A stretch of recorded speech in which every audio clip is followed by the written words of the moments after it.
Hi, my name's Ben, and this is the Sprinter van that I've spent the last year and a half building out. Let's take a look.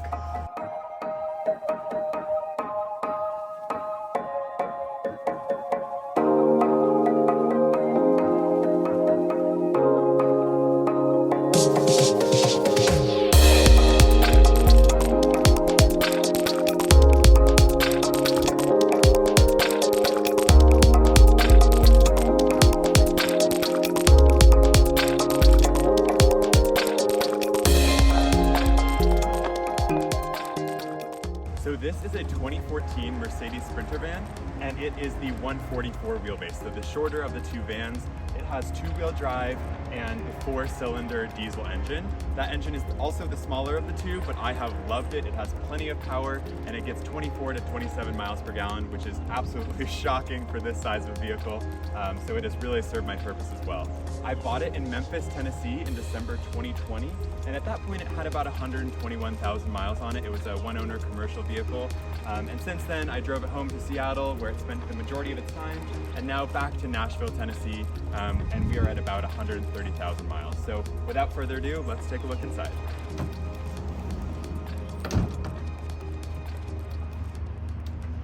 Welcome inside. The first thing I'll show you guys is this swivel seat, which really is phenomenal for opening up the space.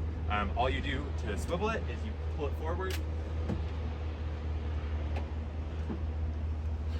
and swivel it around. And now you have an extra seat for if you're watching someone cook or if you just want to lounge. Great place to do work. Awesome spot. So the last portion of the cab is this headliner shelf, which I built to kind of utilize this extra headroom that you have being in such a tall van.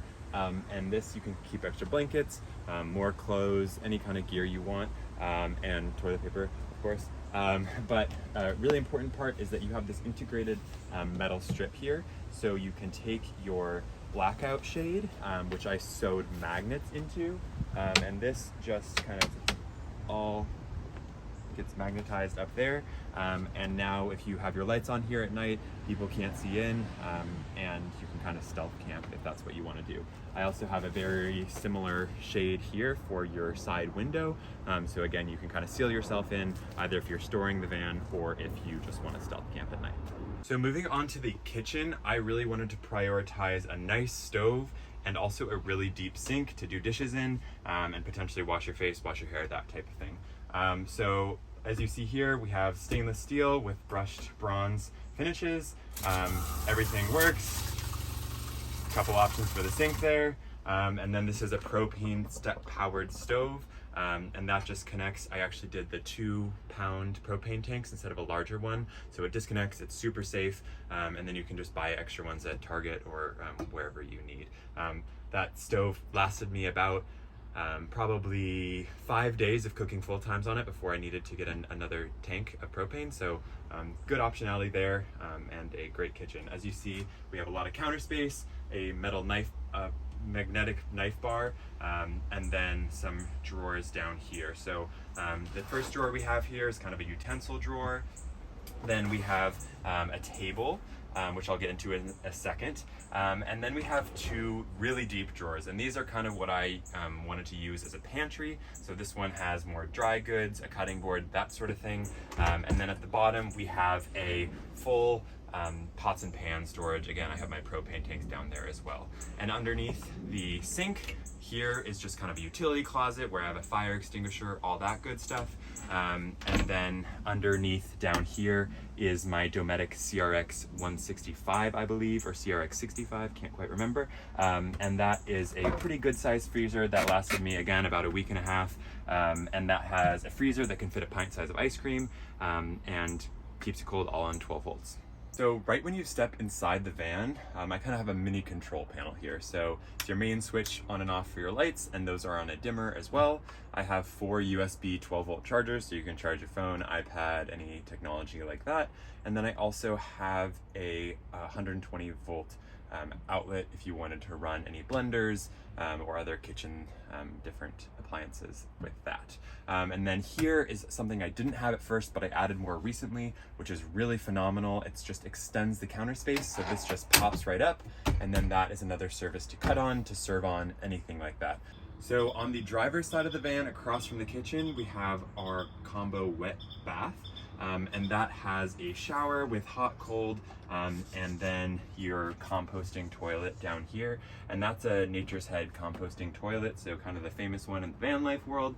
So it separates your urine from poop and then eliminates kind of odors that way. So being in such a small space, if you have a wet bath, if you have a shower, you really need to make sure that all that water is contained. And that's why I installed this Nautilus self-cleaning shower door. So it's pretty simple, it's made for RVs, and you just glide it across, take your shower, and then open it again. All the water is eliminated, drains down into the shower pan. So both the shower and the sink are fed from a 40-gallon fresh water tank that is underneath the bed. And 40 gallons is a lot of water. That lasted me over 2 weeks before I had to fill up. And those are fed into separate gray tanks. So I have a gray tank on this side and a gray tank on the driver's side here. And both those gray tanks are 7 gallons, and you can drain them with the flick of a switch here. There's an automatic ball valve underneath, so you do not need to have to crawl under your van to drain it, assuming that you're using biodegradable soaps.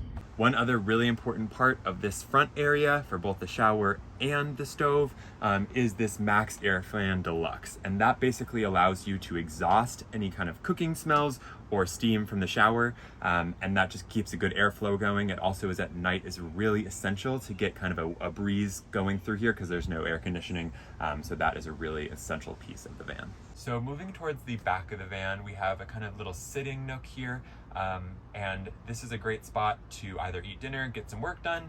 One of the drawers here from the kitchen is just a pull-out table, so you can sit here, put your laptop down, put your dinner here, and eat, and kind of have a nice little place that's enclosed and cozy to consume your food.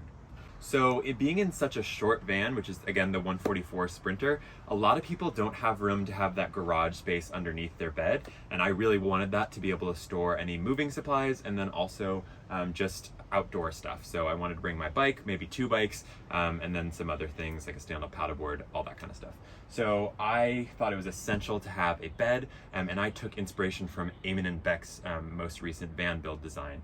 So basically, this is about the width of a double bed, and right now it is nowhere near long enough to sleep in, but I did need it to be at least the length of a queen. So what I did was you basically have this back portion of a couch, and you just lift this up and it becomes a full-length bed. So I will show that to you guys now.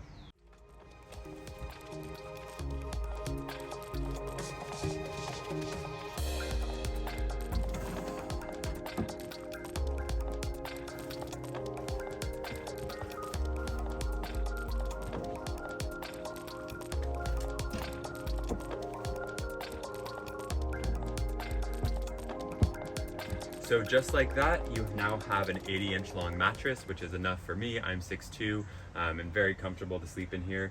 You can have 2 people sleeping in here if you'd like.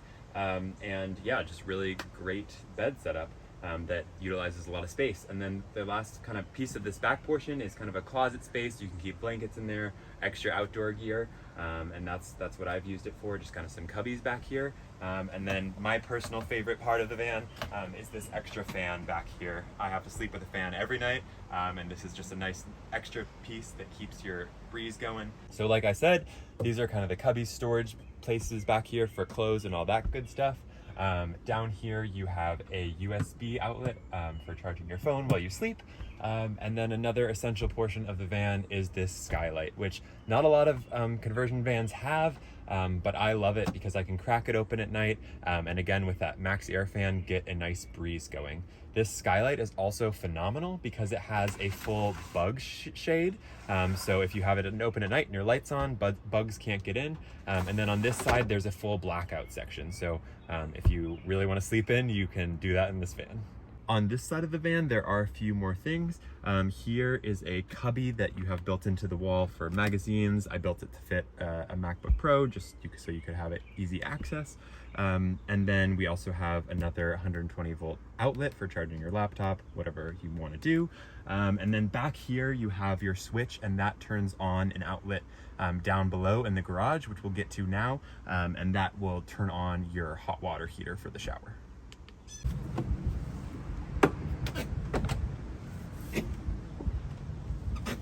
So back here, like I said before, you have your garage space. So it's pretty tall, and that's because I wanted to be able to get my mountain bike in here. Basically enough space for any large person's bike. You have a fork mount for any bike you want to put here. You could put another one in. I just only was keeping one bike at the time, so that's why I have that. And then, like I said before, you have your 40-gallon tank for fresh water. You have a 2.5-gallon hot water heater, and then all other plumbing is on that side. So on this side of the garage, we have all of your electrical centers and the whole hub for the van. So starting here, we have a 2,000 watt Renogy inverter charger. So this actually is not wired in yet for the outlets, but it is for charging the batteries. So basically you can plug this into any plug either at a campsite or at your house, and it will charge your batteries. Hopefully you won't have to do that because of the next thing. So this is the Renogy 40 amp MPPT charge controller, and that is basically taking the 300 watts of solar that are on the roof of the van and pumping them straight into the battery here. So with this, you can check, it also connects to your phone, so you can check what state of charge the batteries are at, how much solar you're getting, what's your efficiency, all that kind of stuff. And these batteries are two 100 amp hour lithium iron phosphate batteries from Renogy. Like I said, I went with all Renogy just to make the whole system simple, and because that phone app works best if you can have all your products synced together. So that's what I did. Renogy also has really great customer support if you have any questions for what might come up. Moving farther in, you have your 12 volt kind of distribution fuse block. So that brings things into like the lights, the fans, the fridge, all that kind of stuff. So you can check your fuses there if anything blows. And then the last piece is another Renogy product that actually is not wired in yet, but all the cables are run. And that is a 20 amp DC to DC battery charger, otherwise known as an alternator charger. So your van could charge as you drive, rather than, again, just the solar panels. Right now I only have the solar panels wired up as the main charging point, in addition to the inverter charger. I use the inverter charger in the winter when there was really no sunlight here in Nashville, but otherwise right now you're getting basically all of your solar straight to your batteries, and I haven't gotten lower than 98% in about a week and a half, which is pretty great. So that is your electrical system in the van. And going into more depth on this side of the van, which is all your plumbing setup, again, you have your 120 volt outlet here that I talked about before. This is mainly powering your hot water heater, but it also could power other things if you wanted to do things outside, run an air pump, that sort of thing. Here is your main filler valve for your 40-gallon freshwater tank. You just put a hose in there and you're set. And then I also have it set up so you can drain that water tank and then put in a air compressor, air hose if you need to winterize your van if you live in a cold climate. So I did that this last year. Rented a Home Depot air compressor, hooked it all up, and then you can just blow out all that water from your system so you're set for the winter. So that concludes my van tour. I hope you guys enjoyed. This really has been such a thrill to build. It took a very long time, but I learned so many skills, and I'm very happy I did it. That being said, it is going to be going live on Cars and Bids, which is Doug DeMuro's auction site. So if you would like to purchase this van and go on some adventures, I highly encourage it. I will put the link in the description below when it is live, but please comment, let me know if you have any questions. I can't wait. Hopefully one of you guys can be the next owners. Thank you so much.